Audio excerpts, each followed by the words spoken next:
Assalamualaikum warahmatullahi wabarakatuh. Alhamdulillah wa syukurillah ala nikmatillah la haula wa la quwata illa billah.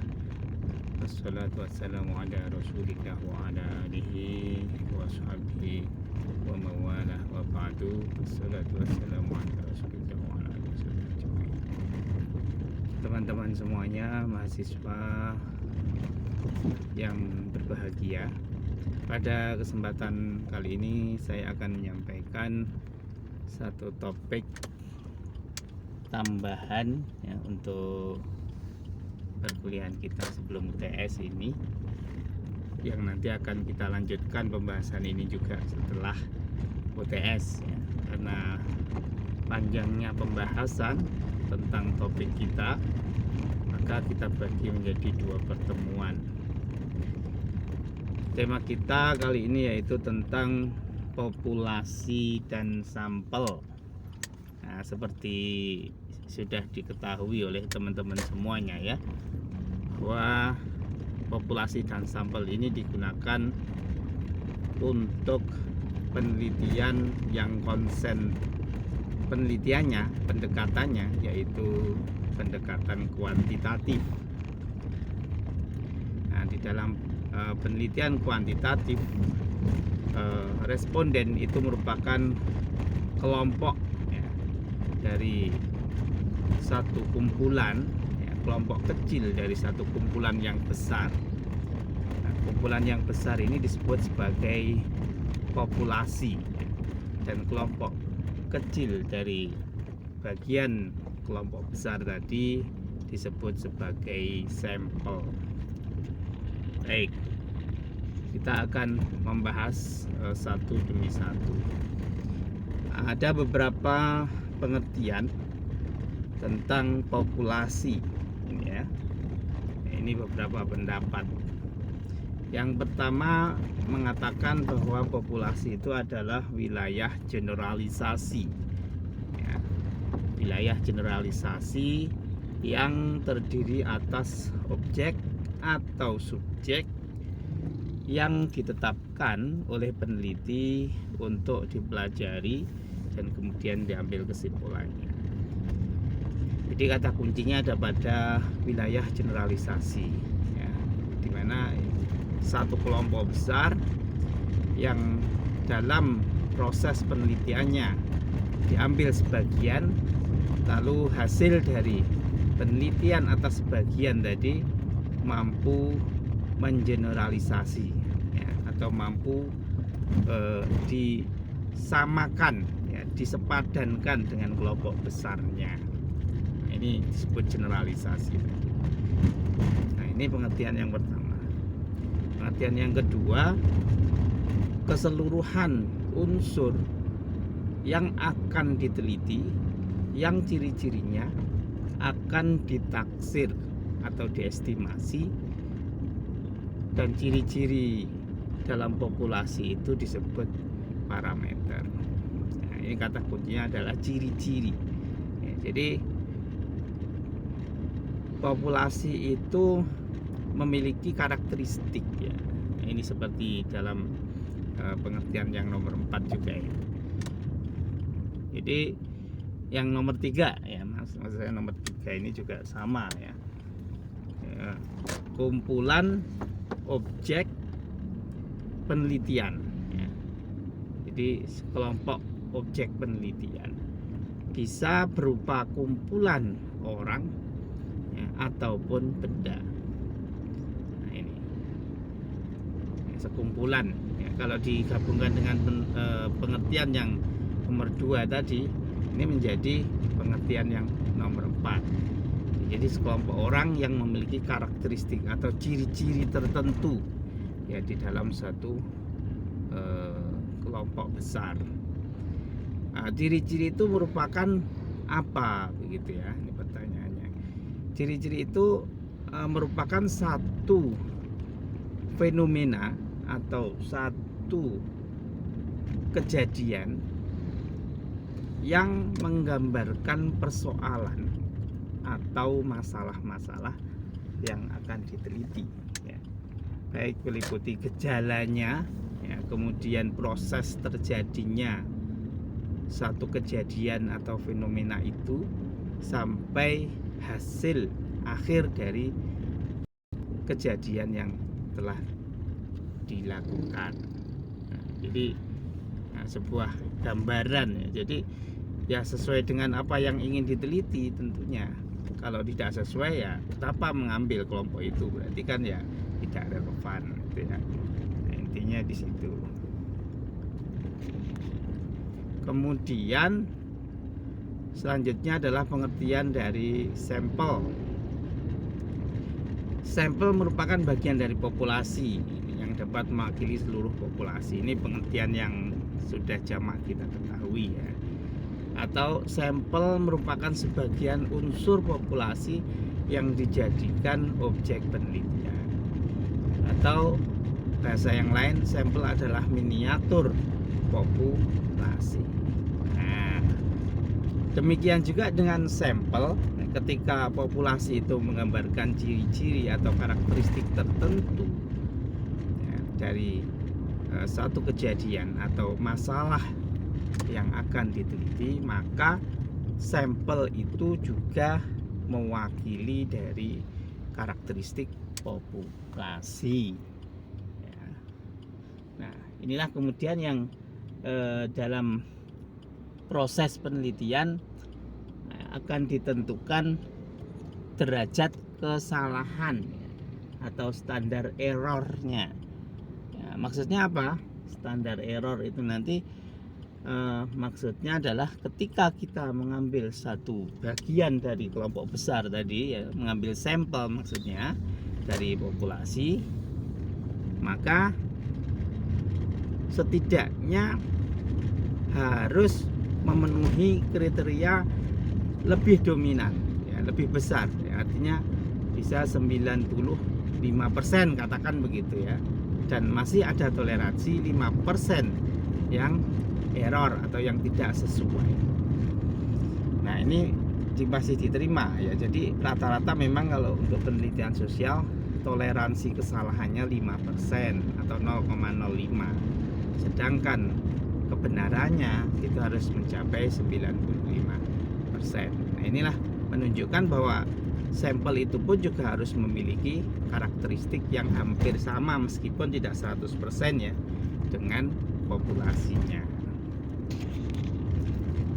Baik, selanjutnya kalau kita lihat alur pemikirannya ya, dari kita mengambil populasi ya, kemudian diambillah sampel dari populasi itu dan dikaji ya, sehingga temuan-temuan itu muncul dari hasil kajian penelitiannya, sehingga temuan itu mampu mengeneralisasi gambaran populasinya ya, ini prosesnya. Kemudian ada satu pertanyaan ya, kenapa harus sampling ya? Sampling itu kalau bahasa yang mungkin mudah kita pahami adalah pengambilan sampel. Kenapa harus mengambil sampel gitu ya? Nah, pertanyaan ini kemudian kita bisa menjawab ya. Yang pertama, ya, populasi itu jumlahnya besar ya, bahkan ada dan bahkan banyak juga kita temui populasi yang tidak kita ketahui jumlah pastinya. Nah, ini salah satu contoh misalnya. Nah, Anda teman-teman ini ingin meneliti di Bank BRI, siapa yang diteliti? Misalnya yang diteliti adalah nasabahnya. Nah, Anda tahu nasabah Bank BRI berapa? Misalnya di Ponorogo saja. Tidak tahu, ya kan? Tidak tahu, karena kita tahu Bank BRI adalah bank yang paling besar di Ponorogo ya, jumlah nasabahnya, total asetnya ya. Ya, tentu satu sisi kita ingin ya tahu jumlah pastinya, tetapi kode etik dari perbankan ya kita tahu sendiri tidak bisa ya memflorkan ya membuka data-data dari nasabah itu akan melanggar kode etik. Nah, sehingga siapapun tidak tahu kecuali pegawai banknya. Kita sebagai researcher atau peneliti itu pun juga tidak bisa ya, mengetahui, meskipun penelitian kita disetujui oleh perbankan. Nah, itu sehingga ya tidak diketahui statusnya ya, banyak begitu ya, berapa misalnya ratusan ribu bisa mungkin, atau jutaan bisa mungkin juga. Nah, kan tidak diketahui, sehingga ya jelas nggak mungkin kita akan mengambil seluruhnya, wong jumlahnya aja tidak diketahui. Nah, sehingga pentingnya sampling di sini, pengambilan sampel atas populasi. Pertanyaan yang lain misalnya, kalau jumlahnya ketahui gimana Pak cara ngambilnya? Sampelnya itu berapa? Nah, nanti ada tekniknya sendiri ya di dalam pengambilan sampel. Ya, teknik sampling namanya. Nah, statement yang kedua yang menguatkan mengapa harus kita mengambil sampel, yaitu keterbatasan kita sebagai peneliti dari sisi waktu, tenaga, dan biaya. Nah, seringkali penelitian itu ada biayanya, apakah biaya sendiri atau dibiayai sponsor. Nah, kalau dibiayai sponsor apalagi, yaitu pasti di deadline. Deadline-nya misalnya 6 bulan harus selesai ya. Atau penelitian sendiri misalnya skripsi ya juga di deadline, kalau nggak deadline nggak lulus kan begitu ya. 6 bulan harus selesai, maksimal semester 8 harus sudah ujian. Nah, itu kan dibatasi, jadi waktu, tenaga, biaya juga terbatas, sehingga nggak mungkin kita mengambil seluruh populasi yang ada ya, pasti akan membuang banyak waktu ya, tenaga, dan biaya. Kemudian seterusnya, penelitian terhadap sampel ya, bisa lebih reliable. Jadi daripada kita meneliti populasi tetapi tidak jelas ya, tidak tercover seluruhnya, datanya tidak bisa lengkap ya, karena juga kita mengalami kelelahan tadi dan sebagainya ya, tentu dengan kita mengambil sampel itu lebih efektif, lebih optimal ya, lebih mendalam ya, sehingga datanya dapat dikatakan lebih terpercaya atau reliable. Kemudian berkaitan dengan populasi yang homogen, saya kira kalau populasi homogen itu asumsi yang agak melenceng ya. Populasi itu tidak mungkin homogen. Kalau kita misalnya dengan alasan karena populasinya homogen kita ngambil semuanya, nah, itu justru akan merusak, karena kita tentu akan sulit mengetahui secara objektif ya tentang karakteristik populasi itu. Dan kita tahu dimanapun ya, dalam kelompok besar ya, populasi itu pasti memiliki karakteristik yang berbeda antara satu dengan yang lain. Dalam satu sampel pun ya, itu memiliki karakteristik yang berbeda ya. Dan kita bisa mengidentifikasi kalau sampel kan lebih sedikit ya, itu pun diidentifikasi dan kriterianya diklasifikasikan. Apalagi populasi, nggak mungkin ya populasi yang sifatnya homogen. Nah, kemudian ini ada istilah ya, kita mengenal subjek, objek, dan responden penelitian. Kalau subjek itu anggota populasi yang terdiri orang-orang, jadi subjek ya, orangnya. Kalau objek penelitian ya, ini anggota populasi yang terdiri dari benda ya, jadi benda mati, objek itu tidak bisa bergerak. Kalau responden ini seorang yang mengetahui dan bertanggung jawab terhadap objek penelitian. Jadi antara subjek dan objek ini menyatu. Yang disebut sebagai responden ini adalah subjek yang mengetahui objek tadi. Nah, selanjutnya, nah ini syarat sampel. Jadi satu sampel itu harus seperti apa syaratnya. Nah, karena tadi harus memiliki karakteristik, maka ada dua saya kira ini syarat yang penting untuk perlu diketahui tentang sampel itu sendiri. Pertama adalah akurasi, tadi berkaitan dengan standarisasi signifikansinya, ya, atau derajat kesohihannya, kebenarannya ini harus mencapai 95%.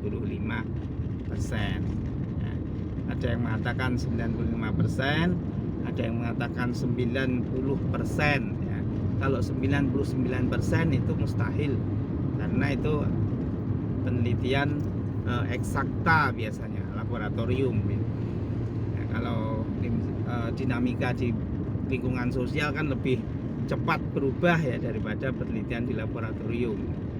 Ya, tentu toleransinya 5% atau 10% itu wajar. Nah, ini akurasi. Kemudian yang kedua adalah presisi, ya, presisi. Ya, jadi memiliki tingkat presisi estimasi. Jadi akurasi dan presisi itu sama, hampir aneh ya. Jadi sama-sama memberikan idealisme terhadap sampel ini benar-benar sesuai gitu, ketika kita mengambil dan juga menggunakannya. Nah, pertanyaannya kemudian tadi yang saya singgung di awal ya, kalau kita melihat sampel ya, ribuan, ratusan ribuan, atau bahkan mungkin tidak terhingga, tidak diketahui itu berapa ya, berapa sampelnya. Misalnya saya ngambil populasinya jumlahnya 1000, saya ngambil 30 aja Pak. Loh kok 30 gitu. Terus ya karena supaya mudah aja Pak. Nah itu nggak bisa ya mengambil alasan itu. Atau dosennya suruh ngambil misalnya populasinya 1000, ambil 200. Dosennya juga mungkin nggak tahu 200 dari mana Pak. Pokoknya 200 lah, itu kan nggak bisa juga. Jadi semuanya harus berdasarkan pada pendapat para ahli ya, kita merujuk pada satu ketentuan tertentu ya, yang sudah laku ya, yang sudah diakui. Nah ini di sini ada beberapa pendapat yang bisa saya kemukakan ya tentang berapa kita mengambil ukuran sampelnya. Yang pasti ukuran sampel itu harus mewakili populasi. Ukuran sampel harus mempengaruhi tingkat kesalahan yang terjadi. Kemudian semakin banyak, prinsipnya ya, semakin banyak ukuran sampel akan semakin kecil tingkat kesalahan generalisasi yang terjadi. Artinya gini, bukan kemudian diambil semuanya gitu ya. Misalnya populasi 1000 diambil 1000, jangan, tidak seperti itu. Tapi populasi 1000 misalnya saya pengen pertama pengen ngambil 50 ya, bisa, boleh berdasarkan salah satu pendapat ahli gitu ya. Atau satu lagi mengambil 100 ya, bisa juga. Nah, 50 dengan 100 tentunya lebih baik yang 100 ya, karena 100 itu dapat menggambarkan karakteristik populasi secara lebih akurat daripada sekedar yang 50 tadi. Maksudnya di situ.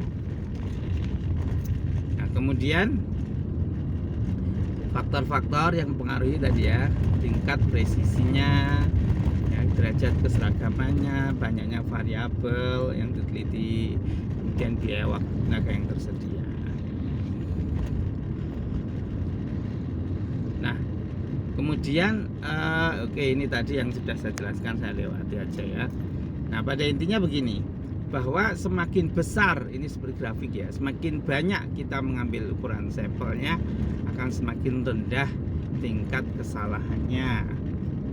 Nah, sebaliknya ke kiri ya, misalkan semakin kita sedikit mengambil sampelnya, grafiknya untuk kesalahannya semakin meningkat, semakin tinggi.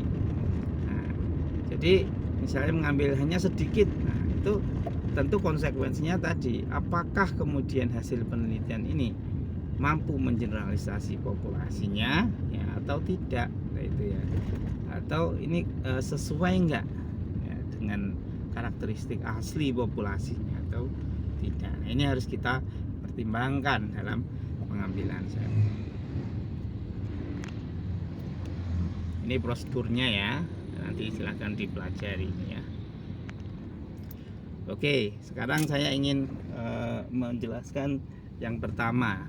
Ini pendapatnya Herr Anderson ya, dalam bukunya Multivariate Data ya, Multivariate Data Analysis ya, ini dalam buku tahun 98 ya. Nah, di dalam bukunya Herr Anderson ini statement kuncinya adalah bahwa rasio antara jumlah subjek dan jumlah variabel independen dalam analisis multivariat dianjurkan sekitar 15-20 subjek per variabel independen. Nah, misalnya kan variabel independen kan udah banyak ya, bisa X1, X2, X3, X4 dan seterusnya. Kita mau ngambil berapa silahkan ya, misalnya kita ngambil 3 ya variabel independennya. Contoh pengaruh minat, pengaruh persepsi dan minat dan dan harga, misalnya pengaruh persepsi, minat, harga terhadap keputusan pembelian. Nah, ini persepsi, minat, harga itu 3 variabel, berarti berapa jumlah sampelnya. Nah, menurut Herr Anderson ini boleh diambil per variabel independen 15 atau 20. Nah, 15 atau 20 ini berarti nanti kalau 3 berarti 60 begitu ya. Ini tidak memandang berapa populasinya, tapi yang dilihat perbandingan rasio antara jumlah subjek dengan variabel independen. Kemudian yang kedua, menurut Gay and Deal kayaknya, Gay and Deal. Nah, ini ketentuannya untuk Gay and Deal ini ada beberapa ya. Kalau penelitian deskriptif diambil minimal 10% ya.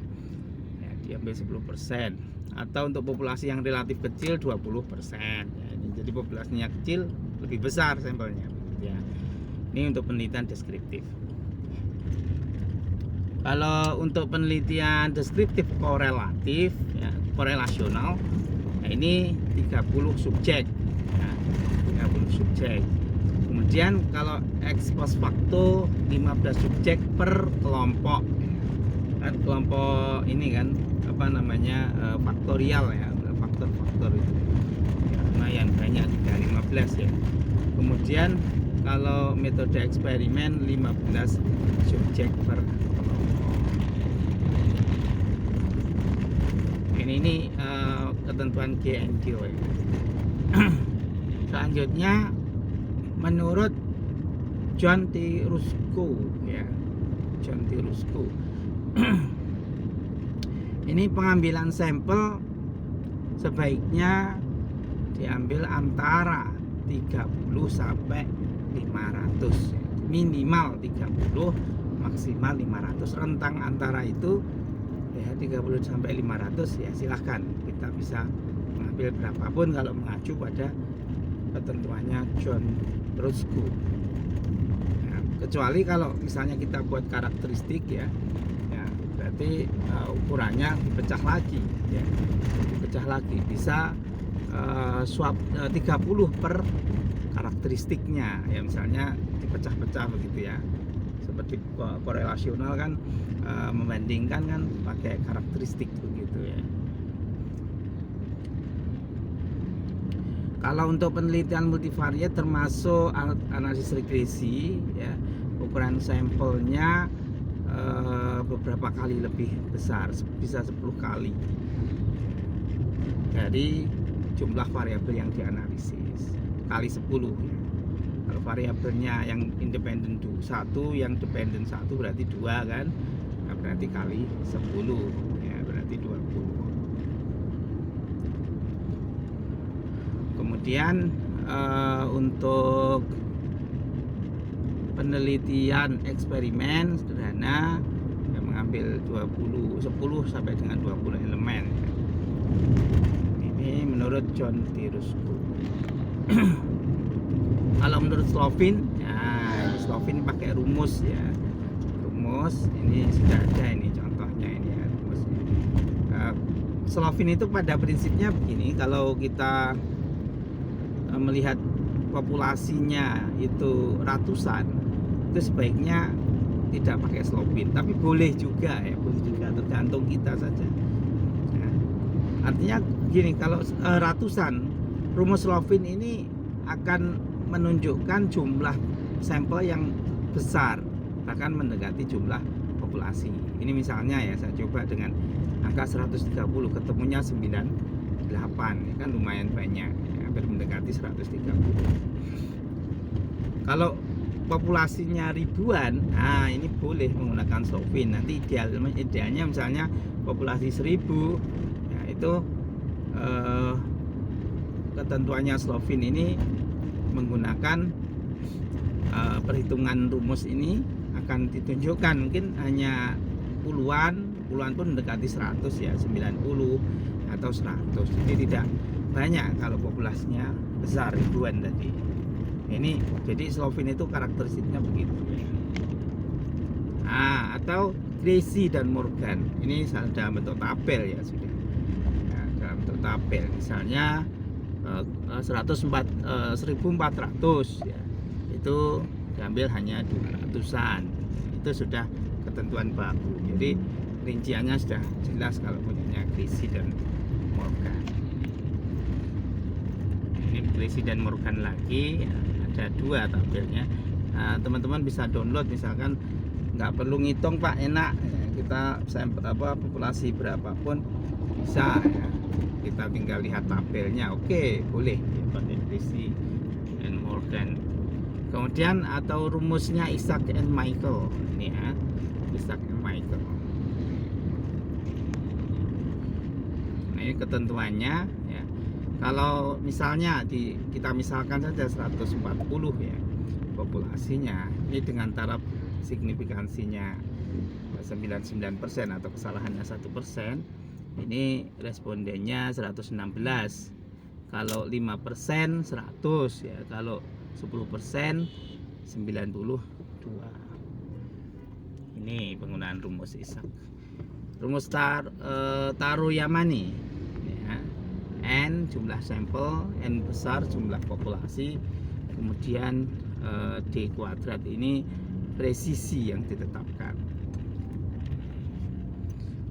Rumus Wibisono menggunakan tabel distribusi normal ini ya, tabel Z ini, dengan mencocokkan antara jumlah signifikansinya, standar errornya ya, dengan jumlah rentang ini, rentang di dalam menentukan standarisasi. Misalnya nilai rentang kelulusan 2,7 sampai 4 misalnya gitu ya. Itu ya. Jadi rumus Wibisono memang agak rumit. Kemudian rumus Sugiono, Pak Sugiono ini relatif lebih mudah ya, lebih familiar. Tapi karakteristiknya untuk rumusnya Pak Sugiono ini merupakan rumus yang digunakan untuk sampel berstrata. Sampel yang misalnya kelompok bawah, menengah, kelompok atas misalnya, ada karakteristik tertentu pada sampelnya. Jadi bahasanya stratified ya, sampling untuk sampel yang berstrata. Oke, saya kira itu ya untuk penjelasan kita kali ini ya, sementara berkaitan dengan populasi dan sampel. Seterusnya nanti akan kita bahas tentang teknik sampling. Ini pada pertemuan berikutnya ya. Jadi kita bagi menjadi dua pertemuan. Pertemuan kali ini cukup ya. Kita bahas beberapa hal tadi berkaitan dengan populasi, sampel, dan teknik pengambilan sampel atau sampling tadi. Dan ini nanti teknik sampling yang lain ini adalah berkaitan dengan model atau cara kita mengambil sampel ya, misalnya apakah acak semuanya kita ambil. Kalau populasinya besar ya, kalau populasinya kecil apa kita tentukan ataukah bagaimana. Nah, ini dalam teknik sampling, insya Allah akan kita jelaskan nanti di pertemuan berikutnya. Barangkali itu untuk hari ini, dan terima kasih banyak atas perhatiannya. Mohon maaf atas segala kekurangan, dan kita akhiri dengan baca hamdalah. Alhamdulillahirabbil alamin. Assalamualaikum warahmatullahi wabarakatuh.